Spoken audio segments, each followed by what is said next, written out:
আমার ভাই কবরে পুলিশ কেন বাইরে আমার ভাই পুলিশ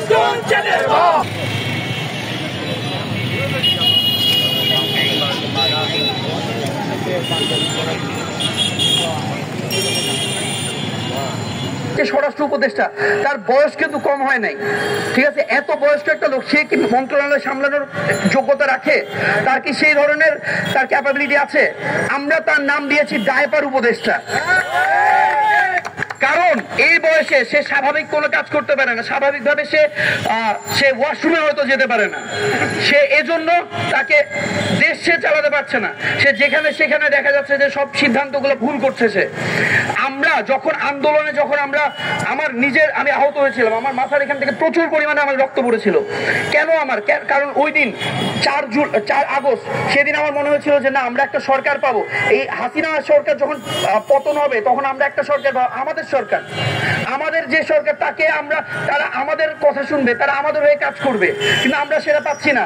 আমরা দেখছি যে পুলিশ, সে ফ্যাসিজমের আগের সময় পুলিশের যে ভূমিকা ছিল নিরস্ত্র মানুষের উপর হামলা, সেটা তারা এখনো করে যাচ্ছে। এই পুলিশ আমরা চাই না, নতুন করে পুলিশ নেন। এই খেটে খাওয়া মানুষের সম্পূর্ণ দায়িত্ব, সম্পূর্ণ খেটে খাওয়া ছাত্র যে কোনো মানুষের পর অত্যাচার চলবে না। এই পুলিশ আমরা বাতিল করেন।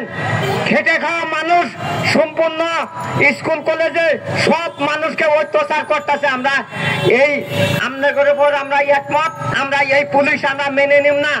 আমরা খেটে খাওয়া মানুষ, রিক্সা চালাই, আমরা সম্পূর্ণ আপনাদের কাছে দায়িত্বপূর্ণ বাদ দিলাম। আলহামদুলিল্লাহ, ধন্যবাদ। কোনো সুষ্ঠু বিচার আমরা পাইনি, কোনো সুষ্ঠু তদন্ত আমরা পাইনি। এমনকি জুলাই আন্দোলনের সময় যে পুলিশ বাহিনী আমাদের ভাই বোনদের উপর গুলি চালিয়েছে, নির্বিচারে হত্যা করেছে, সেই খুনি পুলিশদের কোনো প্রকাশিত বিচার আমরা এখনো দেখতে পাইনি। যে জুলাই আন্দোলনের স্পিরিটে অন্তর্বর্তীকালীন সরকারের স্বরাষ্ট্র উপদেষ্টা তার দায়িত্ব গ্রহণ করেছে, তার দায়িত্ব পালনে কোনো সুষ্ঠু দিক আমরা দেখতে পাইনি, যার ফলাফল হচ্ছে পুলিশের বারবার শিক্ষার্থীদের উপর অত্যাচার, পুলিশের গতকালকে জল কামান লাঠিচার্জ করা। গত বছরের জুলাইতে আমরা পুলিশের যে নির্মমতা আমরা প্রমাণ দেখেছি, যেভাবে আমাদের এতজন ভাই বোন শহীদ হলেন, তার পুনরাবৃত্তি গতকালকে কিছুটা হলেও আমরা সামনে পাই। আমাদের ভাই বোনদের উপরে, আন্দোলনরত ভাই বোনদের উপরে যেভাবে কালকে পুলিশ লাঠিচার্জ করেছে, এটা কোনোভাবেই কাম্য নয়। আমরা এটার প্রতিবাদে আসলে এখানে আমরা সবাই জড়ো হয়েছি। গণ অভ্যুত্থানের মাধ্যমে একটা নতুন বাংলাদেশ পেয়েছি। সেই বাংলাদেশের মূল ইচ্ছে যেটা আমাদের ছিল, ছাত্র জনতা ছিল, সেটি হচ্ছে একটি জনকল্যাণমুখী রাষ্ট্র। একটি জনকল্যাণমুখী রাষ্ট্রে আইন শৃঙ্খলা বাহিনী অর্থাৎ পুলিশ বাহিনীর যে ভূমিকাটা থাকে সেটা হচ্ছে জনগণের রক্ষক হিসেবে ভূমিকায়। কিন্তু আমরা দেখছি যে জুলাইয়ে পুলিশের যে ভূমিকাটা ছিল জনগণের রক্ষকের স্থলে জনগণের ভক্ষক হিসেবে, সেই জনগণের ভক্ষক হিসেবে ভূমিকাটার একটা কন্টিনিউশন আমরা দেখতে পাচ্ছি গত 6 মাস ধরেই। আমরা দেখতে পাচ্ছি সেই জনগণের ভক্ষক রূপে ভূমিকার একটি উদাহরণ আমাদের ক্যাম্পাসে গতকালকে হয়েছে।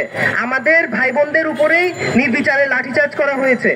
আমরা এরকম অযাচিত পুলিশিং আমাদের ক্যাম্পাসে চাই না এবং আইন শৃঙ্খলা পরিস্থিতির সামগ্রিকভাবে উন্নতি চাই। পুলিশ লীগের বিচার চাই, বিচার বিচার বিচার চাই, পুলিশ লীগের বিচার চাই।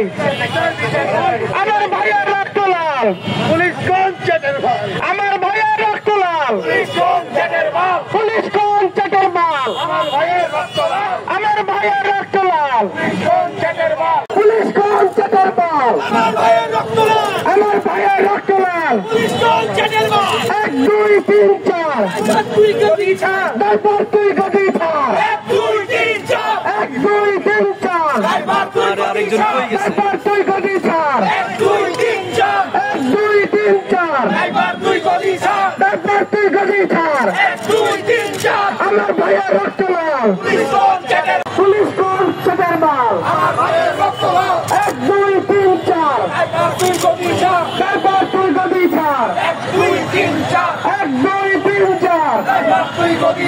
এরপর তুই গদি ছাড়। আমার ভাইয়ের রক্ত না, দালালি না, রাজপথ। 1, 2, 3, 4 এরপর তুই গদি ছাড়।